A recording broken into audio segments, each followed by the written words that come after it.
Guérit TV Monde rouvre son antenne régionale de Parakou à partir du 1er août 2024. Pour toutes vos activités dans le Nord Bénin et autres renseignements, appelez le 00229 91 19 10 10.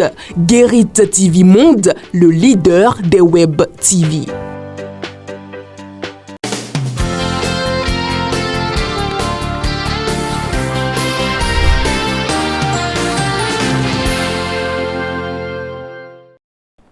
C'est déjà l'avant-dernier numéro pour le compte de cette semaine de votre émission matinale Le Meilleur Réveil. Chers amis internautes, ça a toujours été un plaisir de vous livrer cette émission. Et pour le numéro de ce jour, et pour toute première rubrique de cette émission, j'installe pour vous, je vous présente un nouveau visage dans cette émission, Amanda Daké, qui avance déjà sur ce plateau pour la toute première rubrique de cette émission. Amanda Daké, bonjour. Bonjour Latif. Comment allez-vous? Vous êtes désormais le nouveau visage de la maison. Ça vous fait quoi d'être guériteur? Eh bien, c'est un plaisir d'être à Guérit.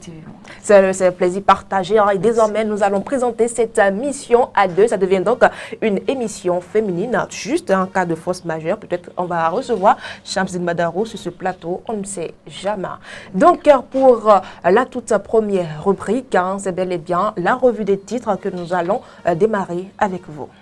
Merci Latifat Korenou. Eh bien, ce matin, nous commençons la revue des titres par le Patriote qui titre en manchette création du CRP samedi prochain à Parakou. Ministre d'État entame donc la déstabilisation de l'UPR et du UBR avec un matin libre dans sa parution donc du jour. Il titre site du Conseil économique et social syndicaliste, les dés quasiment jetés. Eh bien, le soleil levant, quant à lui, nous renseigne sur le succès du coton au Bénin, 87 656 tonnes de coton récolté au cours de la campagne 2022-2023. L'information est à lire à la page 3 du dit quotidien. Le quotidien Fraternité, quant à lui, dans sa parution du jour, se prononce sur le baccalauréat et donc les grandes leçons à retenir. Lire également cette information aux pages 5 et 6 du quotidien La Nation à présent. Nous parlons donc avec La Nation titre en manchette réalisation d'ouvrages d'assainissement à Cotonou. Les inondations seront donc bientôt un lointain souvenir pour les populations de Cotonou. L'affiche du jour, avec l'affiche du jour, nous parlons de la sécurité publique, la création donc de l'agence béninoise de protection civile actée. Nous poursuivons toujours cette revue avec le journal Oho qui titre en manchette création de fonds d'investissement et de garantie des petites et moyennes entreprises, des innovations sur la gouvernance du président Patrice Athanase Guillaume Talon, donc gouvernance de la rupture avec l'économiste. L'économiste en manchette titre conjoncture économique au Bénin. L'indice des chiffres d'affaires se raffermit de 6,1% en mai. Nous poursuivons donc et nous terminons cette revue par le Grand Mono. Le Grand Mono qui titre en manchette également coupure d'électricité de 2 semaines dans 11 départements avec son impact économique. Et donc, si la SBE trouvait une mesure palliative pour éviter ce calvaire aux populations. C'est avec ce quotidien donc que nous allons mettre un terme à la revue du jour. Merci à vous Amanda Daké et nous enchaînons à présent avec la présentation de l'actualité du matin. Session criminelle de Parakou, 5 ans de prison pour 2 individus accusés de vol. Eh oui, Latifat Korenou, 2 personnes sont poursuivies dans ce dossier de vol qualifié dans ces réquisitions. Le ministère public a demandé à la Cour de retenir contre les accusés des faits de tentative de vol avec violence et d'observer des circonstances atténuantes pour eux et de condamner également le premier prévenu à une peine de 5 ans de réclusion criminelle et 7 ans pour le second. Dans sa plaidoirie, l'avocat des deux accusés a plaidé donc pour leur relace au bénéfice du doute. Mais dans sa décision, il faut dire que le juge a retenu contre eux des charges de vol avec violence et les a donc condamnés à 5 ans de prison ferme. Eh bien, il faut dire que les mises en cause dans ce dossier sont poursuivies pour des faits de vol, de tentative de vol avec violence qui remontent à mai 2022. Autre actualité, une centaine de comptables gestionnaires ont été nommés dans les CS, dans les circonscriptions scolaires, je voulais dire. Oui, Latifat Kouenou, il faut dire qu'ils sont nommés à la tête des différentes circonscriptions scolaires dans tous les départements. Cette action intervient donc dans le cadre d'une réforme visant à renforcer la transparence et l'efficacité de la gestion des fonds alloués par l'État central aux écoles. Et selon les informations, leur nomination est sous-tendue par des pairs, est sous-tendue bientôt, bien sûr, par des pairs par des impairs constatés dans la gestion des ressources financières et leur mission consistera donc à instaurer de nouvelles pratiques comptables et bien rigoureuses et les personnes qui viennent de bénéficier de la confiance de l'autorité vont travailler à garantir une utilisation adéquate et efficiente des ressources destinées à l'éducation. L'actualité oblige Amanda Daké, mort tragique d'un bébé de 6 mois dans un accident. C'était à Adjawere. Latifat Kouenou, un fait de désolation, il faut le dire. Il faut dire qu'un accident de la route a tragiquement ôté la vie à un bébé à Massé, une localité de la commune d'Adjawere, dans le département du Plateau. Et selon les informations rapportées par Dynamique Info, un aide d'un agent de la douane, communément appelé Clébé comme nous le savons, serait à l'origine du drame. Et selon les faits, l'auteur de l'accident poursuivait un contrebandier quand il a percuté violemment un motocycliste. Le couple, qui venait d'une séance de vaccination avec leur bébé de 6 mois, a été projeté à terre. L'enfant est mort sur le lieu de l'accident et ses parents, grièvement blessés, ont été conduits à l'hôpital. Un fait vraiment tragique. Nous passons à présent aux informations hors de nos frontières au Kenya. L'opposition refuse toute coalition gouvernementale avec Ruto. Bien sûr, Latifat Kouenou, Azimoko Aouka ne fera pas partie du gouvernement élargi proposé ou de tout autre gouvernement avec la coalition Kenya-Kenza, a-t-elle déclaré dans un communiqué envoyé par courrier électronique à la suite d'une réunion des groupes mercredi. Elle a donc appelé à une convention constitutionnelle nationale pilotée par le peuple comme voie possible pour la résolution de la crise nationale, sous réserve bien sûr du consensus et de l'accord des autres parties prenantes. Merci à vous, Amanda Daké. C'est sur cette note informative que nous refermons les 2 premières rubriques de cette émission. On se donne rendez-vous demain à la même heure dans cette même rubrique, n'est-ce pas? Amen. Chers amis internautes, quant à nous, nous allons marquer une courte pause publicitaire avant de nous retrouver dans la suite de cette émission. Guérit TV Monde rouvre son antenne régionale de Parakou à partir du 1er août 2024. Pour toutes vos activités dans le Nord Bénin et autres renseignements, appelez le 00229 91 19 10 10. Guérit TV Monde, le leader des Web TV. Nous sommes de retour sur ce plateau et nous retrouvons à présent Patrice Ayamonton dans la livraison de la météo de ce jour.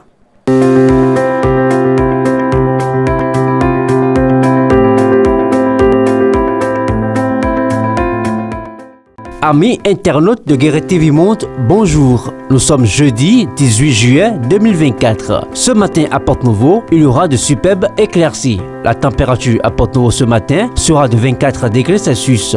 La force du vent oscillera aux alentours de 35 km par heure. Dans l'après-midi à Porte-Nouveau, la pluie sera au rendez-vous. La température cet après-midi pour Porte-Nouveau atteindra les 26 degrés Celsius et le vent oscillera aux alentours de 40 km par heure. En soirée, de nombreuses éclaircies parsèmeront le ciel. La température retombera vers 25 degrés Celsius et le vent devrait atteindre en moyenne les 40 km par heure. La nuit dans la ville capitale, nous aurons un ciel très nuageux devenant couvert. Possibilité d'averses en fin de nuit. La température cette nuit dans la ville capitale sera de 24 degrés Celsius et le vent oscillera dans les alentours de 35 km par heure. Il est important de savoir qu'aujourd'hui à Porte-Nouveau, le ciel restera très chargé. Les températures varieront entre 24 et 28 degrés Celsius. La fiabilité de la situation est très bonne. Excellente suite de journée à tous et à demain. Votre rubrique santé et bien-être, c'est tout de suite et maintenant avec Faouzia Sifou.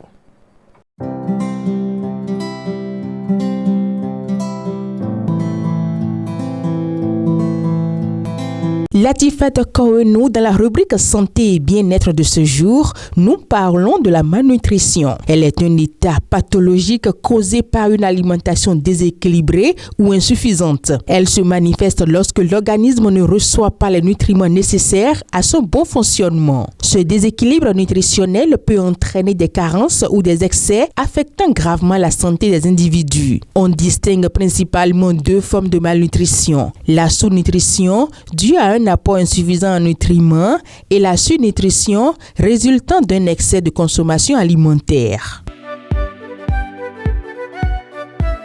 Les symptômes de la malnutrition varient selon la forme et la gravité de la carence. Chez les enfants, les signes les plus courants incluent un retard de croissance, une faiblesse musculaire, des infections fréquentes et une fatigue excessive. Chez les adultes, on observe souvent une perte de poids significative, des cheveux secs et cassants, des ongles fragiles ainsi qu'une diminution de la capacité à se concentrer. La malnutrition peut également provoquer des troubles digestifs, des problèmes cutanés et dans les cas les plus graves, des défaillances organiques.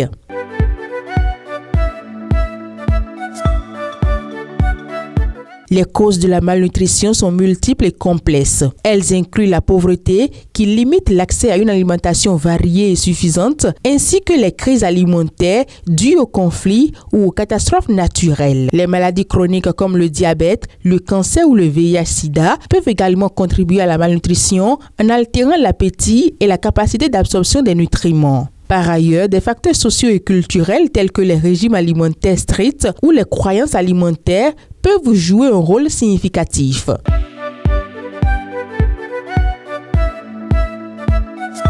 Le traitement de la malnutrition nécessite une approche globale et individualisée. Il s'agit avant tout de rétablir un équilibre nutritionnel adapté aux besoins spécifiques de chaque patient. Cela passe par l'administration de compléments nutritionnels, l'introduction d'une alimentation diversifiée et riche en nutriments, ainsi que par un suivi médical régulier. Dans les cas sévères, une hospitalisation peut être nécessaire pour une prise en charge intensive. Par ailleurs, la sensibilisation et l'éducation nutritionnelle sont essentielles pour prévenir la malnutrition à long terme.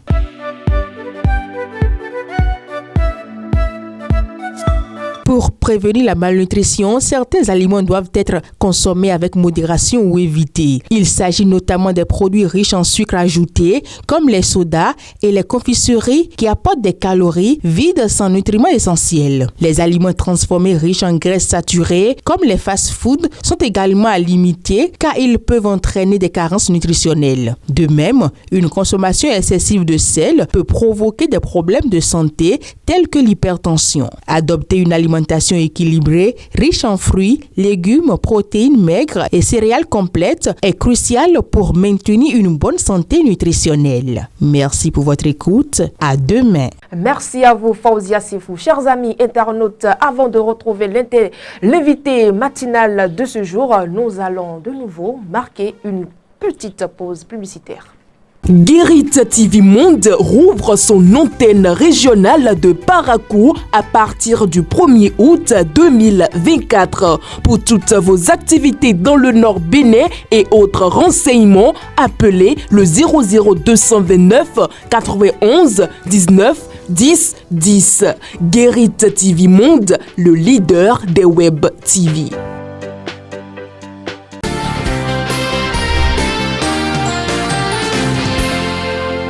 Après le vote le 21 juin passé de cette loi-là, la loi organique relative au Conseil économique et social, j'ai décidé de saisir la Cour conditionnelle. Pourquoi? Alors, ce projet de loi, d'abord, ça date de 20 ans.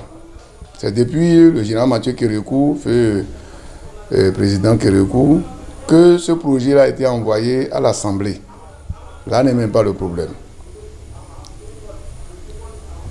Le projet qui est envoyé a été examiné, mais dans sa composition, dans la composition des membres du Conseil économique et social, on exclut certains membres qui jusque-là continuaient toujours d'être quand même membres, et nous avons été surpris de constater que on a sorti les réels partenaires qui devraient constituer, en fait, qui devraient composer cette institution.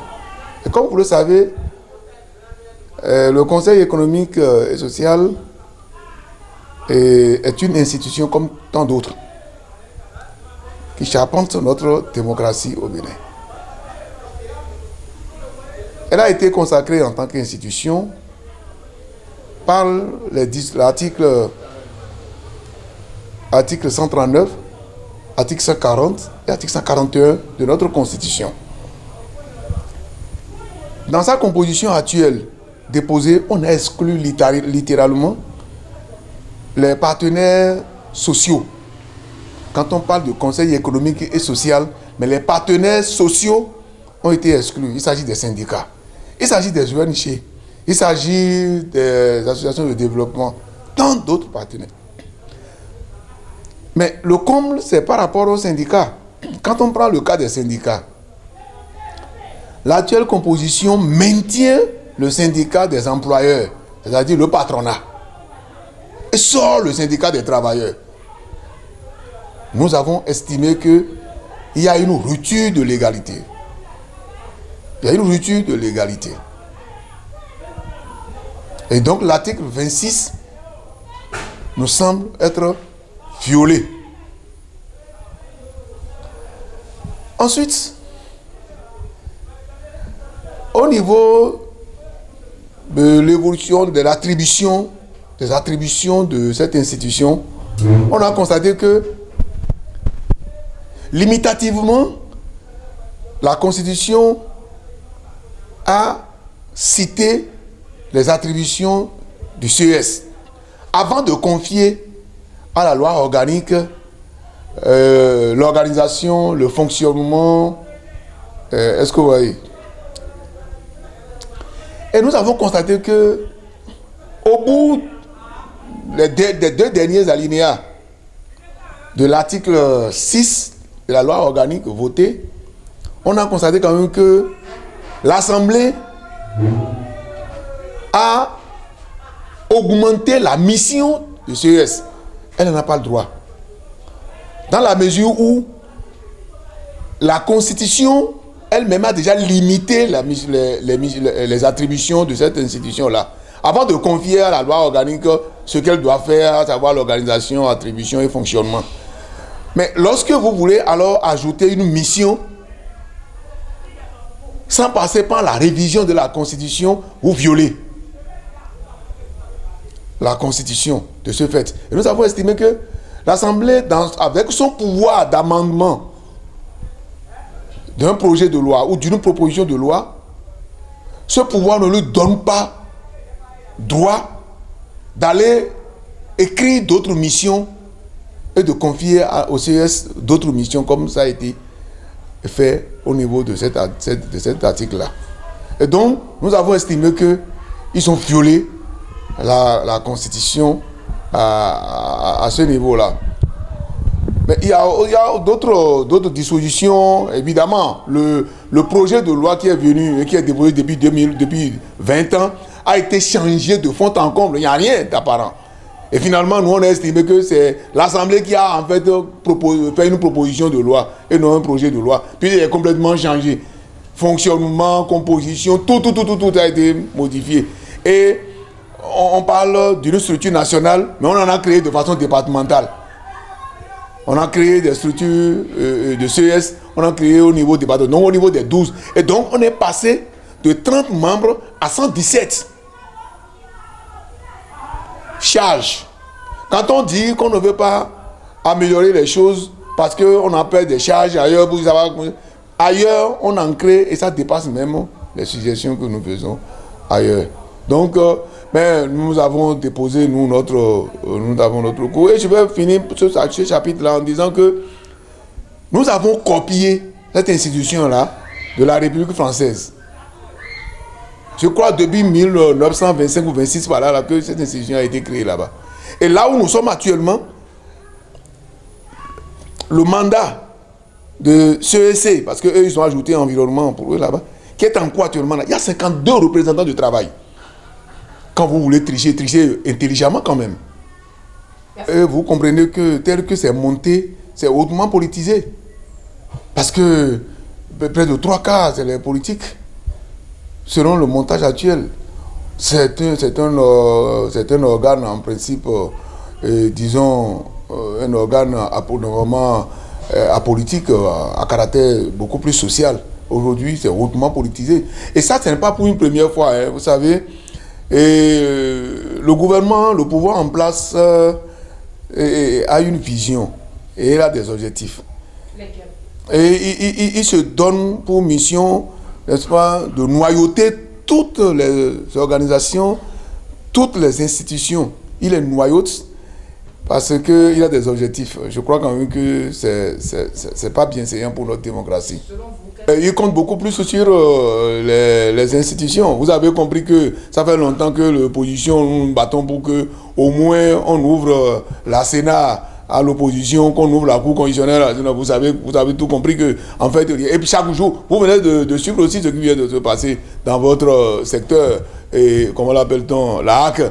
Vous avez vu toutes nos batailles, on a 3 représentants à choisir, et on tient compte de la configuration, parce que c'est à la plénière, ce n'est même pas le bureau, c'est à la plénière, cela va sentir.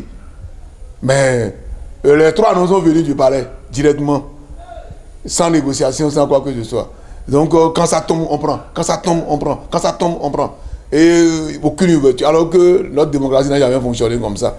Il faut questionner le passé pour voir comment les institutions, si dans ce pays, nous avons vu les opposants diriger les structures électorales, aujourd'hui, on ne veut même pas que vous vous approchiez au motif que, bon, on est majorité, on est ci, on est ça. Bon, si le droit de la minorité n'existe pas, nous, on prend acte, et on prend acte, il n'y a pas de problème, on suit.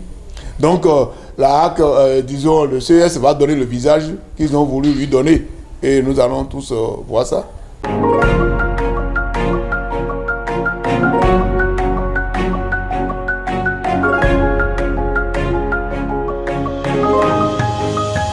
Ah oui, mais il fallait qu'on convainque aussi l'opposition de ce qu'il n'y a pas de base militaire.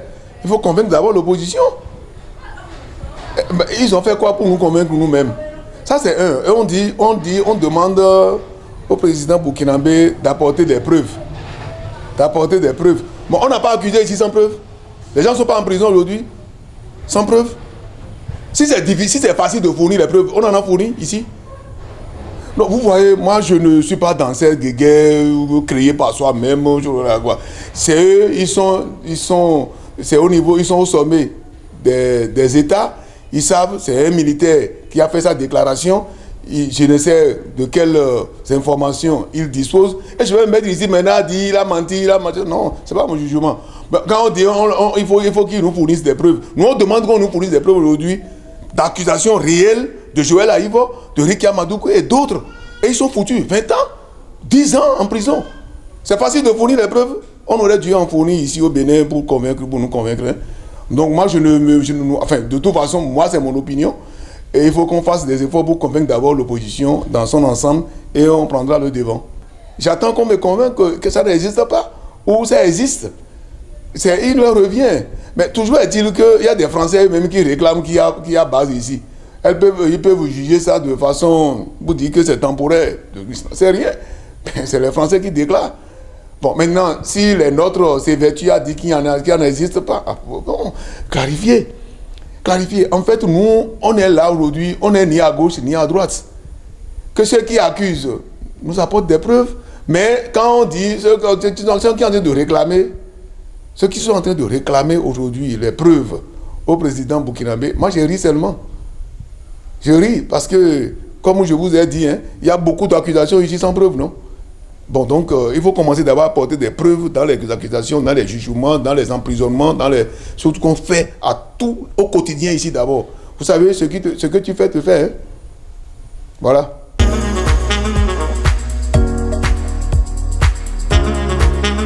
Chers amis internautes, installez-vous bien parce que nous sommes à présent dans le coin cuisine et aujourd'hui la cuisinière, c'est Marlise Assogba. Elle est déjà avec moi sur ce plateau. Marlise Assogba, bonjour. Bonjour Latifat. Ça va? Oui, ça va. Avec votre petite voix fine. Alors, vous nous proposez quoi ce matin? Ce matin, nous allons faire du poulet mayo. Ah, c'est vrai qu'avec vous, on découvre des meilleures des recettes. Hein. C'est quoi encore ça? C'est du poulet, je dirais du poulet avec de la mayonnaise. D'accord, donc nous allons préparer le poulet fait frit et l'accompagner de la mayonnaise, c'est ça? Bon, bien, c'est au cours de la... On ira pas à pas. Voilà. Ok, pour la préparation de notre poulet mayo, on aura besoin de quoi? Pour la préparation de notre poulet, nous aurons besoin d'un poulet lavé, découpé à votre goût. Nous aurons besoin de l'huile, de la moutarde, de la mayonnaise, du sel, des épices, des oignons hachés, du poivron rouge, jaune, vert, selon votre goût. Haché également, et de l'huile, et puis voilà. Donc, pour le mode préparatoire, comment ça se passe? Pour la préparation, dans un saladier, vous ramenez vos poulets lavés au préalable. Ensuite, vous ajoutez de la moutarde, vous ajoutez les épices, vous ajoutez le sel, vous mélangez. Ensuite, vous faites revenir ces poulets-là dans de l'huile déjà mise au feu. On ne va pas pré-cuire le poulet? Non, ne pré-cuire pas. C'est une nouvelle manière de faire le poulet. Ah, vous m'apprenez des choses ce matin. Oui. Allons-y. Donc, nous ajoutons les oignons hachés, nous ajoutons les poivrons hachés, le piment haché et nous mélangeons, nous attendons environ 5 minutes. Ce que je tiens à proposer, ce que je tiens à notifier, c'est que quand on met le poulet a de l'eau, la viande a de l'eau, donc ne vous en faites pas, la viande va cuire. Elle sera cuite. Et tendre. Bien tendre. Oh là là. Donc, quand vous ajoutez ça, vous attendez un peu, les légumes aussi vont cuire. Ensuite, vous ajoutez la mayonnaise. Quelle quantité? Bon, 2 à 3 cuillerées, c'est à vous de voir. Moi, j'aime bien quand c'est bien mayonnaisé. Si on peut dire ça comme ça. Et puis, vous ajustez le goût et puis c'est prêt. De quoi pourrait-on accompagner notre poulet mayo? Spaghetti? Oui, vous pouvez prendre du spaghetti, le riz, mais ça va plus avec, ça passe plus avec la tchéké. Oui, la façon dont elle dit ça, les frites, voilà. Marlise. En tout cas. Ok. Et comme boisson, c'est vrai que ça, c'est un déjeuner bien consistant. Oui, c'est un déjeuner bien consistant. On prend quoi de la suite pour faire descendre rapidement, pour vite digérer? Bon, pour vite digérer, moi, je propose toujours du jus de citron. Bon, à vous de voir, il y a aussi différents types de jus, mais c'est bien quand même de prendre des jus. Aller avec le naturel. Hein. Voilà. Dites encore voilà. Voilà. Et voilà vraiment tout pour le coin cuisine de ce jour. Et c'est également terminé pour le compte d'aujourd'hui de votre émission matinale, Le Meilleur Réveil. Une émission préparée par toute l'équipe de la rédaction. Merci d'avoir été des nôtres. On se donne rendez-vous demain à la même heure dans votre émission matinale. Au revoir.